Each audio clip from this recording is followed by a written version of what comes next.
Hello guys and welcome to employments point. Off finally आपकी जो भर्ती थी intelligence bureau assistant central intelligence officer grade second executive, जिसको हम IBACIO सेकंड एग्जीक्यूटिव के नाम से भी जानते हैं, वो भर्ती आ चुकी है गृह मंत्रालय में। फाइनली इसका बहुत टाइम से इंतजार हम सब लोगों को था और अब ये भर्ती आ चुकी है। ऑनलाइन फॉर्म की स्टार्टिंग डेट है आपकी 19 दिसंबर और 9 जनवरी तक आपके ऑनलाइन फॉर्म भरे जाएंगे। आज हम बात करेंगे इस भर्ती के बारे में डिटेल में। हम बात करेंगे पेज क्वालिफिकेशन की, इसके अलावा हम बात करेंगे सिलेक्शन प्रोसेस की।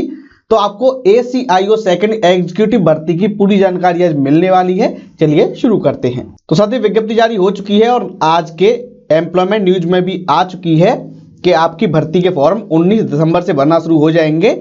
Assistant central intelligence officer grade second executive यानी ACIO सेकंड एग्जीक्यूटिव इन IB की भर्ती आपके लिए आ चुकी है मिनिस्ट्री ऑफ होम अफेयर्स के यानी गृह मंत्रालय के अंतर्गत। पोस्ट की डेजिग्नेशन की बात करें तो ACIO सेकंड एग्जीक्यूटिव नाम की पोस्ट होती है और ग्रुप C की आपकी भर्ती है।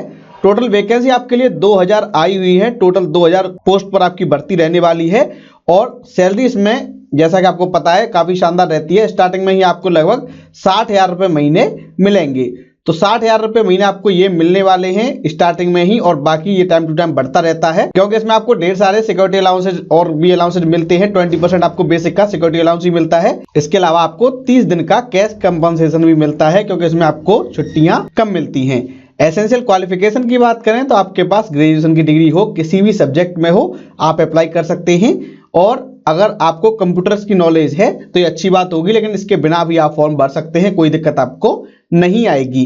अगर बात करें अपर एज लिमिट की तो 18 से 27 साल मांगी गई है और इसमें SST को 5 साल की, OBC को 3 साल की छूट दी जाएगी। डिपार्टमेंटल कैंडिडेट को 40 साल की एज तक फॉर्म भरने की छूट दी जाती है ACIO एग्जाम में और इसमें जो कास्ट सर्टिफिकेट लगेगा वो सेंट्रल गवर्नमेंट के रूल्स के अकॉर्डिंग आपका लगने वाला है। जो PH कैंडिडेट है जैसे हियरिंग इम्पायर्ड है, ऑर्थोपेडिकली है, विजुअल है, ऑटिज्म से पीड़ित है, किसी भी कैटेगरी के लिए कोई भी वैकेंसी आपकी नहीं आई हुई है तो जो PH कैंडिडेट हैं वो एलिजिबल नहीं है। और इस भर्ती में जब आपका सिलेक्शन होगा तो आपकी इंडक्शन ट्रेनिंग होगी। एक इंडक्शन ट्रेनिंग कंप्लीट होने के बाद ही आपको कंफर्मेशन मिलेगा इस पोस्ट के लिए। अगर आप ट्रेनिंग में फेल हो जाते हैं तो आपको बाहर कर दिया जाएगा।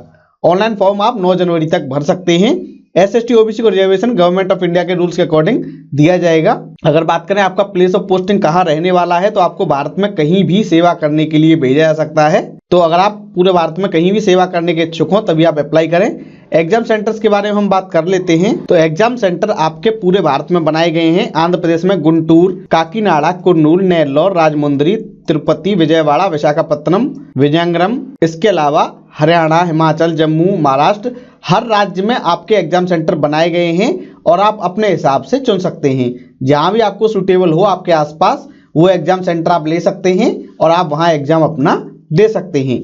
सिलेक्शन एग्जाम और इंटरव्यू के थ्रू इसमें रहता है और आपको एग्जाम सेंटर अपने हिसाब से ऑनलाइन फॉर्म भरते समय ही चुनना होगा, उसको बाद में बदला नहीं जाएगा। अगर एग्जाम स्कीम की बात करें तो हम आपको बता चुके हैं, पहले एग्जाम होगा उसके बाद आपका इंटरव्यू होगा। एग्जाम 2 टाइप का रहता है। इसमें Tier 1 एग्जाम होगा जो कि ऑनलाइन मोड से आपका रहने वाला है। 100 ऑब्जेक्टिव टाइप आपके क्वेश्चन आएंगे।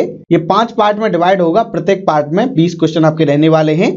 General awareness, quantitative aptitude, numerical, analytical, logical ability and reasoning, English language and general studies, ये 5 आपके सेक्शन आएंगे। 1/4 की नेगेटिव मार्किंग इसमें रहेगी। 1 घंटे का टाइम मिलेगा। 100 नंबर का आपका पेपर रहेगा। वही Tier 2 होगा आपका डिस्क्रिप्टिव एग्जाम जिसके 50 नंबर होंगे। इसमें आपको निबंध लिखना होगा 30 नंबर का और English comprehension and precise writing के 20 मार्क्स आपके रहने वाले हैं।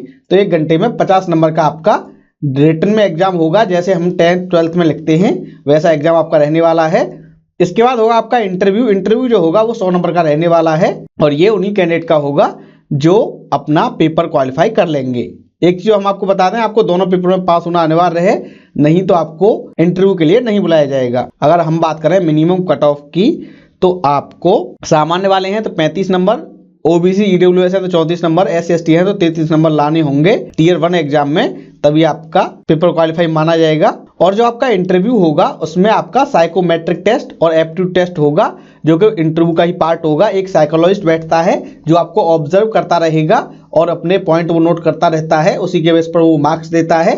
हालांकि वो आपसे कुछ भी नहीं पूछेगा क्योंकि मैंने जब ACIO का इंटरव्यू दिया था 2014 में तो उस वक्त मुझसे जो 3rd पर्सन था बोर्ड में उसने कुछ नहीं पूछा था, सिर्फ 2 लोगों ने मुझसे सवाल पूछे थे और बाकी जो थर्ड पर्सन था उसने कुछ नहीं पूछा था। तो जब आप टीयर 1 एग्जाम आपका क्वालिफाई हो जाएगा, उसी के बेस पर आपके टीयर 2 की कॉपी चेक की जाएगी और टीयर 1 एग्जाम के बेस पर 10 गुना कैंडिडेट की टीयर 2 के एग्जाम की चेकिंग होगी और टीयर 2 एग्जाम में आपको कम से कम 33% मार्क्स लाने होंगे। फाइनल मेरिट जो आपकी बनेगी वो आपकी टीयर 1 एग्जाम, टीयर 2 एग्जाम और टीयर 3 यानी इंटरव्यू के बेस पर तीनों को मिला के आपकी बनने वाली है। ऑब्जेक्टिव टाइप एग्जाम, डिस्क्रिप्टिव और इंटरव्यू के बेस तीनों को मिला के आपकी फाइनल मेरिट तैयार की जाएगी। अगर कहीं भी नंबर बराबर होते हैं कैंडिडेट के तो जिसने टीयर 3 में अच्छा प्रदर्शन किया है उसको शामिल किया जाएगा।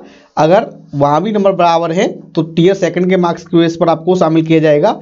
अगर वहां भी बराबर हैं तो जो टीयर 1 के नॉर्मलाइज मार्क्स हैं उसके बेस पर आपको प्रायोरिटी दी जाएगी अगर दो कैंडिडेट के बराबर नंबर होते हैं। तो बात कर लेते हैं आवेदन करने की। एप्लीकेशन फॉर्म ऑनलाइन है, आप www.mha.gov.in पे जाके या फिर www.ncs.gov.in पे जाके या फिर आप हमने इस वीडियो के डिस्क्रिप्शन में लिंक दे दिया है, आप वहां से सीधे जाके ऑनलाइन अप्लाई कर सकते हैं। 19 दिसंबर से लेकर 9 जनवरी तक आपको आवेदन करने में कौन कौन से स्टेप फॉलो करने होंगे वो आप सुन लीजिए। आपके पास valid email ID, mobile number होना चाहिए। आप पहले स्टेप 1 फॉलो करेंगे सबमिशन का, उसके बाद आप स्टेप 2 फॉलो करेंगे और एक बार फॉर्म भरने के बाद वो एडिट नहीं हो सकता है। स्टेप 1 में आपके पर्सनल और कॉन्टैक्ट डिटेल होंगी, लॉगिन आईडी, पासवर्ड ये आपके ईमेल आईडी पर भेज दी जाएंगे। उसके बाद आप रीलॉगिन करेंगे और बाकी डिटेल अपनी भरेंगे। बात कर लेते हैं एग्जामिनेशन फीस की। तो एग्जामिनेशन फीस में 2 कंपोनेंट हैं।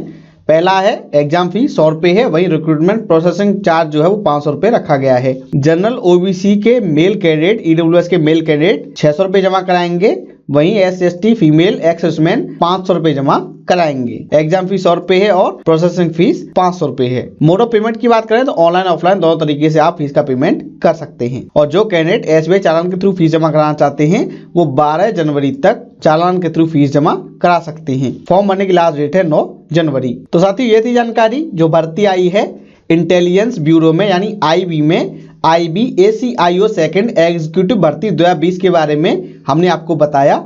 लास्ट डेट इसकी 9 जनवरी है। हमें उम्मीद है ये वीडियो आपको पसंद आया होगा। इस वीडियो को लाइक कीजिए, शेयर कीजिए और अगर आप नए हमारे चैनल पर तो हमारे चैनल को सब्सक्राइब कर लीजिए क्योंकि यहाँ मिलती है सही जानकारी को सरल भाषा में। धन्यवाद।